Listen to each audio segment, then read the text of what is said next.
Well, good afternoon and a warm welcome back to the channel. As you'll know, I've recently purchased a 2022 BMW K1600GT SE, and luckily Nippy Normans, the largest distributor of BMW aftermarket accessories in the United Kingdom, has come along to me with a list of products and asked me if I'd fit them to the K1600 and feature them in my videos. So here we are, and this is the next in a series which I'll put together a playlist for of K1600 accessory fittings so that you can easily look at the 5 or 6 accessories individually that we'll be fitting. And the next one that we're going to be fitting is the Wunderlich side panel kit. Now, Wunderlich are a German company and Nippy Normans are the sole UK distributor for their products. And what we have here is a side panel kit which, if you look at the K1600, unlike the GS, for example, which has side panels already fitted over the battery box one side and over some electronics on the other side, the K1600 has this quite awkward gap between what is a very structural frame component and the back fairing and panniers. So to fill that, Wunderlich have come up with this kit so that you don't see the rear brake reservoir, the suspension strut and the battery box. So we'll get straight away and look inside the box. There'll be a link down in the description to Nippy Norman's site so you can go and get this product if you want to. And as I say, we'll get into the box and then we'll get and fit it on the bike. So looking in the box, let's just open it up and move that to one side. We've actually got the 2 side panels themselves. So these are made of a composite of some description. I wouldn't call them plastic, but you and I might well perhaps know it as plastic. It comes as usual with the 2-part instructions. There's the general instructions which have some torque settings on them, and the other side I think is mainly just an indemnification from Wunderlich that you should be competent to fit them, and if you're not, you should get a professional to do so. So sort of absolves them of blame if something did go wrong.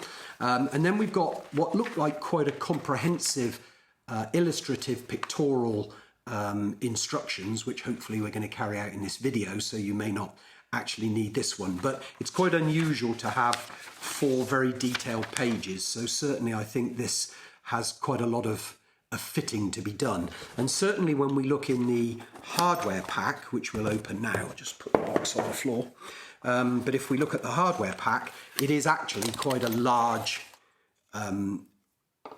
round of accessories. So if we try and move all of these into view, there are various shaped brackets which I'm sure will wrap around the frame in some way. We have a tube of Loctite, which quite often comes with these. We have some what look like 6mm hex fasteners. A little bit annoying that it's hex, because of course we all know that modern BMWs all have Torx, and if we were to have Torx, it's another spanner we don't need to carry, or another wrench we don't need to carry. Now, I'm not going to take all of the fittings out of the box there, but the theory here is that we will put these grommets, you can see them there, these side grommets here, will go into the panel, and then these spigots will obviously bolt into these brackets, aligning themselves so that we can push these covers on.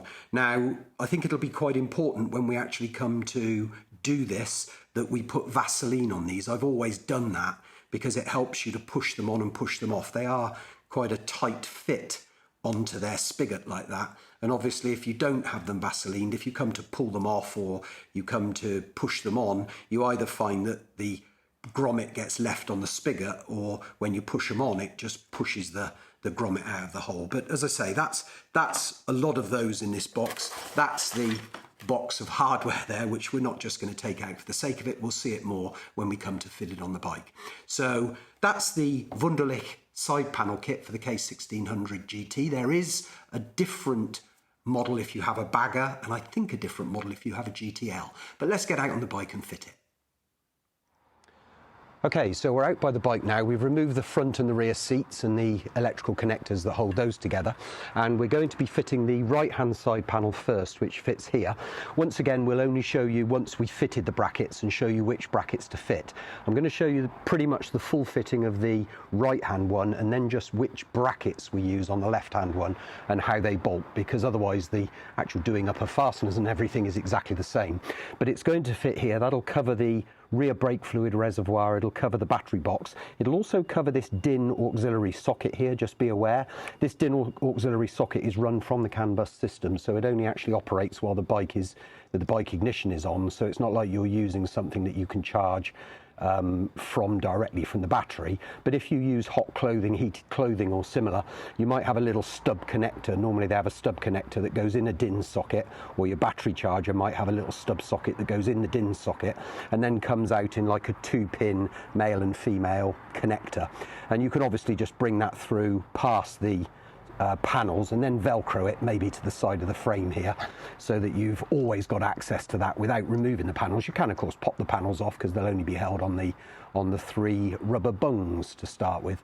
So as I say, we've removed the saddle. The next thing we're going to do is remove the blue side panels here, front and rear, and that requires us to remove a Phillips screw at the top here, probably a posi screw actually, and then Torx 25 fastener here just up on the top by the battery, and the 2 at the rear here on the bottom. So we'll remove those, and the next time you see, we'll hopefully have this panel removed.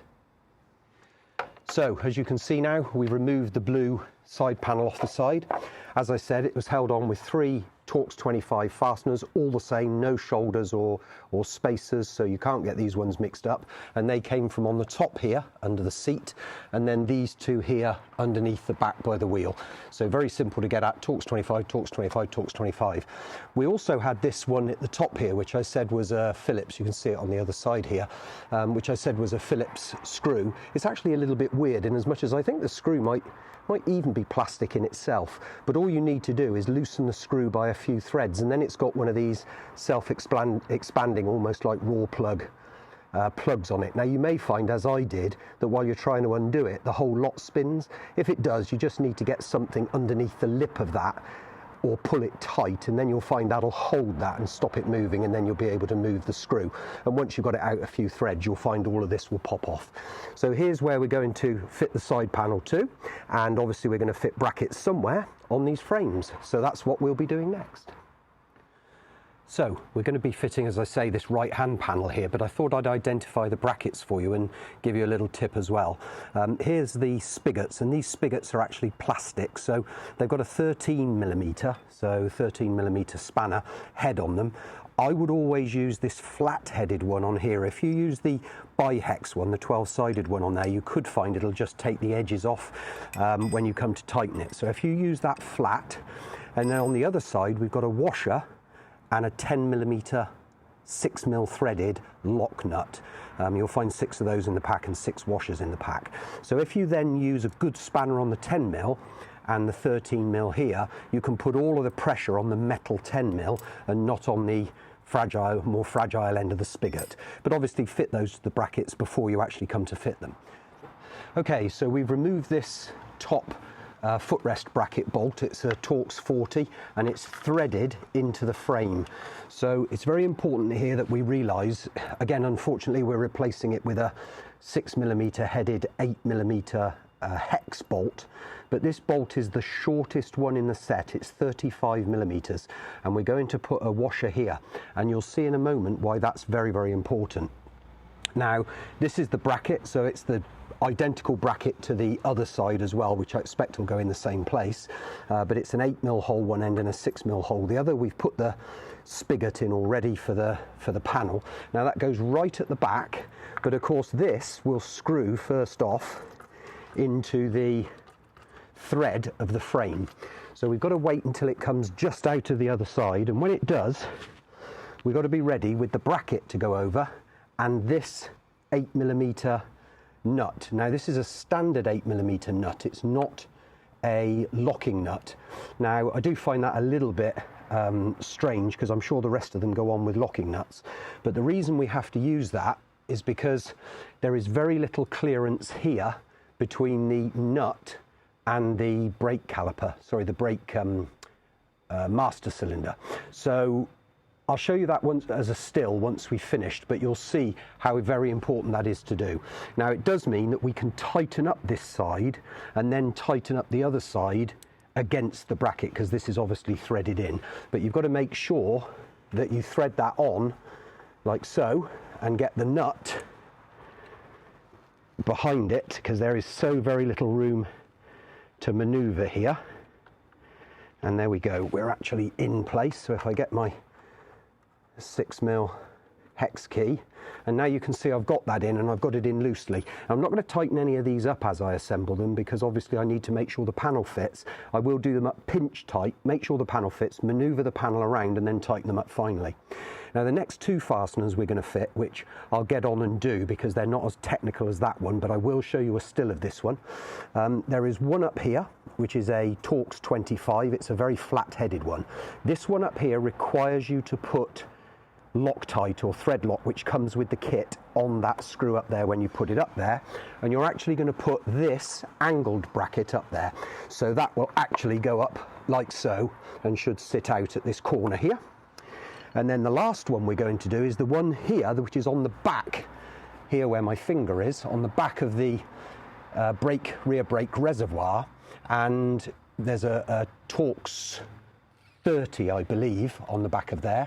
We're going to use the same bolt again, and that goes on the back of there, and that notch will go up behind the reservoir bracket like so. So eventually you'll see that one in place when we do. So I'm going to get on and do those other three, and then if I take any technicalities as I go, I'll let you know those when I come back. So we've got a smear of Vaseline now on each of these pegs. This one is fixed, as we know. So I'm going to now try and maneuver. It could get a little messy, but we'll just try and maneuver it on so that we can get it on all the pegs.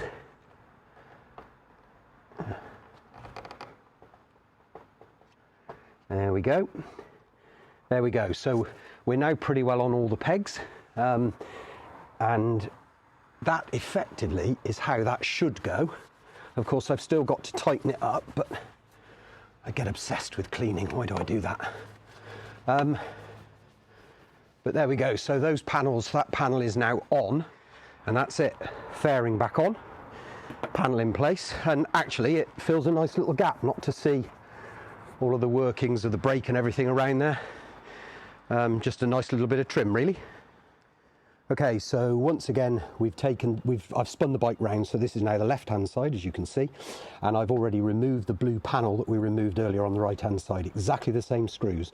Top one here, the funny little plastic sort of pop screw rivet here, and then two under the back here to hold that on. You do have to just ease the trim that goes around the pannier hanger at the front here, just so that it actually will pop off. But it does come, so be brave. So we're now going to remove the bolts, or show you the bolts that we need to remove to get the brackets on to hold the panels. There's an exact same one up under here, just where my finger is. We'll try and show you that a little bit later. We're going to be taking this top footrest bolt off, and we're going to be taking this one off here at the rear on the hanger here, the frame and central locking hanger.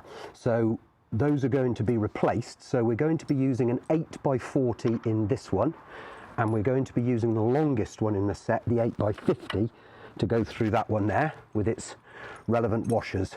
Now here are the brackets we're going to use. Again, this bracket here is identical to the one we used the other side, and that one goes on like so, and I'll tighten these up in a moment, but spigot, washer, and then lock nut. This one here is the one that goes, I believe, up at the top here, so that will go wherever that screw is up here, just there, like so, and will sit at the back there.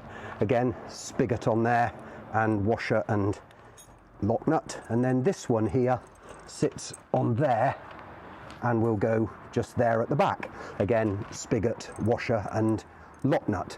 All of these, this one, and the one up here, I'm actually going to thread lock.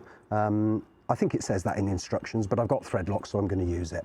Anyway, we'll get on and fit those, to their semi-tight fitment, and then we'll show you that just before we fit the panel. Okay, so we've now got them fitted up the top here, as we said, by this screw up here. This one exactly the same as the right hand side, actually, via this one here, and this one here with a 50mm bolt going through and fixing underneath the back here. So those are all now in place. This one is pretty non-negotiable. This one can move a little bit that way, but is pretty well non-negotiable, and I've got it lined up with a fairing. So this one is the one that I've left loose for the moment, so that I can get the panel on. Once I've got the panel on, I'll take it off gently and just tighten that one up. Again, Vaseline on the nibs so that they all slide on nice and easily. We'll show you when it's done. And there we have it. Fitted, fitted, fitted, all very nice in there and all tidied up. We'll get the plastic piece on now, get the seats on, and then we'll take a few stills of her when she's finished. So that's the fitting of the side panels, the Wunderlich side panels on the K1600GT. If you've liked this video, give it a thumbs up, really helps. If you've got any comments, stick them down below. I try and answer all of them. And if you feel so obliged, please subscribe to the channel. We'll look forward to seeing you next time. In the meantime, ride safe, stay safe. Bye-bye.